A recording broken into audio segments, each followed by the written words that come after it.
Baik, Assalamualaikum warahmatullahi wabarakatuh. Perkenalkan, nama saya Nanda Nabila, NIM 01183157 dari Prodi Ekonomi Syariah kelompok 6, Institut Agama Islam Negeri IAI Ambon. Pada kesempatan kali ini saya akan memaparkan sedikit tentang analisis inflasi dan deflasi bulanan pada 3 bulan terakhir, yaitu Oktober, November, dan Desember tahun 2021. Baik, langsung saja. Inflasi secara year on year terus menguat selama 5 bulan terakhir, menjadi inflasi tertinggi sepanjang tahun 2021. Inflasi pada bulan November tercatat sebesar 1,75%, menguat dibanding bulan sebelumnya dengan inflasi sebesar 1,66%. Penguatan inflasi pada periode ini didorong oleh penguatan pada inflasi inti dan harga yang diatur pemerintah. Sementara penahan inflasi pada bulan ini adalah inflasi pada harga bergejolak yang mengalami pelemahan. Inflasi inti tercatat sebesar 1,44%, menguat dibanding bulan sebelumnya dengan inflasi sebesar 1,33%. Inflasi pada komponen harga yang diatur pemerintah juga mengalami penguatan dari 1,47% pada bulan Oktober 2021 menjadi 1,69% pada bulan November 2021. Sebaliknya, inflasi pada komponen harga bergejolak mengalami pelemahan kembali dari 3,16% pada bulan Oktober 2021 menjadi 3,05% pada bulan November 2021. Inflasi pada bulan Oktober secara month-to-month juga mengalami pergerakan yang positif selama 2 bulan terakhir. Inflasi secara umum tercatat sebesar 0,37%, yang merupakan inflasi tertinggi sepanjang 2021, menguat dari inflasi pada bulan sebelumnya sebesar 0,12%. Penguatan inflasi secara month-to-month didorong oleh penguatan pada seluruh komponen inflasi inti, harga yang diatur pemerintah, dan harga bergejolak. Inflasi inti mengalami inflasi sebesar 0,17% dengan andil sebesar 0,11% dibandingkan inflasi pada bulan sebelumnya yang tercatat sebesar 0,07%. Penyebabnya adalah kenaikan pada komoditas emas perhiasan, sewa rumah, dan kontrak rumah. Inflasi pada komponen harga yang diatur pemerintah juga mengalami penguatan dari inflasi sebesar 0,33% pada bulan sebelumnya menjadi inflasi sebesar 0,37% dengan andil sebesar 0,06% terhadap inflasi secara keseluruhan. Hal ini disebabkan kenaikan tarif angkutan udara dan harga rokok kretek filter. Selain itu, inflasi pada komponen harga yang bergejolak juga turut memperkuat inflasi secara umum, dengan inflasi yang sebelumnya tercatat sebesar 0,07% kini menjadi 0,19% dengan andil sebesar 0,20% terhadap inflasi secara keseluruhan. Penyebab utama penguatan inflasi pada komponen ini adalah kenaikan harga minyak goreng, telur ayam ras, cabai merah, dan daging merah. Hal ini dibuktikan dengan hasil observasi dan wawancara yang telah saya lakukan bersama dengan teman-teman saya pada bulan Desember tahun 2021 lalu di Pasar Palaka. Kebanyakan dari pedagang yang kami wawancara itu mengatakan bahwa harga barang atau bahan pokok yang mereka jual itu memang mengalami peningkatan atau kenaikan. Namun ada satu penjual bahan pokok yang kami wawancarai dan mengatakan bahwa barang yang mereka jual itu ada yang bahkan justru mengalami penurunan atau deflasi, dan ada juga yang stabil. Salah satu bahan pokok yang mengalami penurunan yaitu adalah kacang-kacangan, dan yang mengalami tingkat kestabilan harga yaitu beras. Tapi saya juga sempat melakukan wawancara kecil-kecilan di pasar sentral, dan pedagang di sana mengatakan bahwa hampir semua barang yang dia jual itu mengalami kenaikan dan tidak ada yang mengalami penurunan. Jadi sepertinya di setiap tempat akan berbeda kestabilan harganya. Inflasi pada bulan November tahun 2021 menjadi inflasi tertinggi sepanjang tahun 2021. Apakah ini merupakan tanda pemulihan ekonomi? Menurut Badan Pusat Statistik, inflasi pada periode ini lebih didorong oleh sisi permintaan.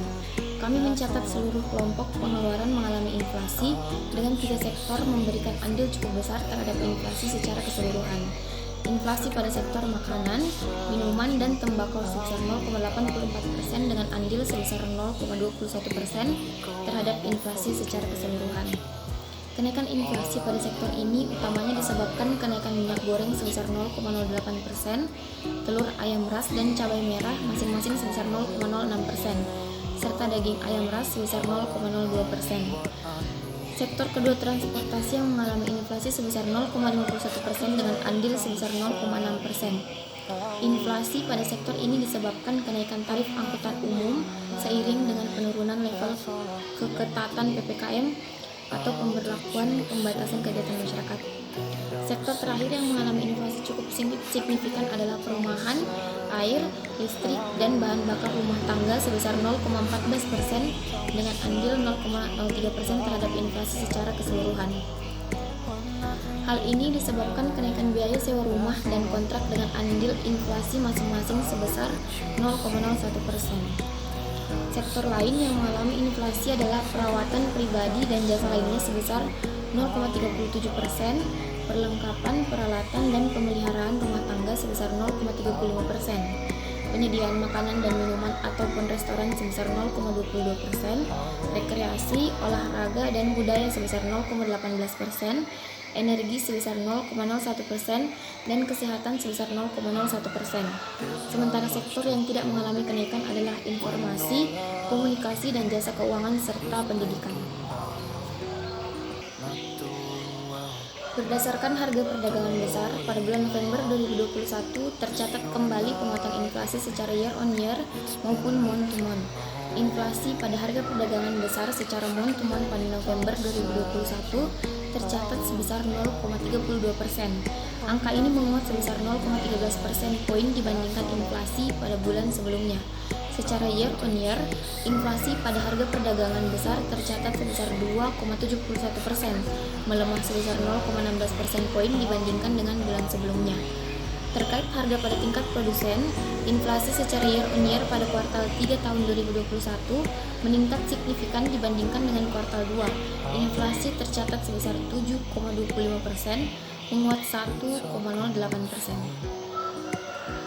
Secara sektoral, penguatan inflasi pada tingkat harga grosir bulan Oktober 2021 utamanya didorong oleh sektor pertambangan dan penggalian yang mengalami inflasi sebesar 1,09% secara month to month, menguat dari bulan sebelumnya sebesar 0,42% poin. Sektor lainnya yang berperan terhadap inflasi tingkat harga grosir adalah sektor industri pengolahan yang mencatatkan inflasi sebesar 0,44% dengan andil sebesar 0,35% terhadap inflasi tingkat harga perdagangan besar. Sementara itu, sektor pertanian kembali mencatatkan deflasi sebesar minus 0,22% dengan kontribusi sebesar minus 0,04%. Kontribusi terbesar dari inflasi ini adalah kenaikan harga batu bara yang sempat melambung mulai dari awal hingga minggu keempat bulan November 2021. Komoditas lain yang juga berpengaruh adalah minyak goreng, bensin, pupuk urea, dan semen. Dengan demikian, inflasi bulan November 2021 yang terjadi disebabkan oleh dinamika baik dari sisi permintaan dan penawaran. Lonjakan harga komoditas secara umum menjadi pendorong utama inflasi dari sisi suplai. Sementara itu, inflasi pada sektor pangan, transportasi, serta sewa perumahan menjadi pertanda sudah mulai meningkatnya permintaan masyarakat setelah pelonggaran PPKM. Dinamika ini dapat berlanjut dan semakin menguat seiring dengan datangnya momen pergantian tahun. Meningkatnya harga komoditas energi bisa berimbas pada sektor lain apalagi jika dibarengi dengan melonjaknya permintaan masyarakat. Untuk itu, pemerintah perlu mengendalikan harga komoditas yang esensial seperti bahan bakar maupun komoditas pangan. Keputusan pelonggaran PPKM di akhir tahun menjadi penentu dari dinamika inflasi pada bulan Desember. Kondisi pasar komoditas energi dan pangan juga memegang peran penting. Dengan kondisi permintaan masyarakat belakangan ini, kami memprediksi inflasi umum secara year on year akan menguat di kisaran 1,7 sampai 1,9%. Demikian juga untuk inflasi month to month akan stabil mengikuti tren musiman permintaan dan penawaran. Hal ini akan sangat tergantung dengan upaya pemerintah dalam menjaga kelompok barang yang diatur pemerintah dan barang bergejolak di mana hasil panen dan logistik banyak terganggu. Baik, mungkin itu saja yang dapat saya sampaikan. Lebih dan kurangnya mohon dimaafkan. Wassalamualaikum warahmatullahi wabarakatuh.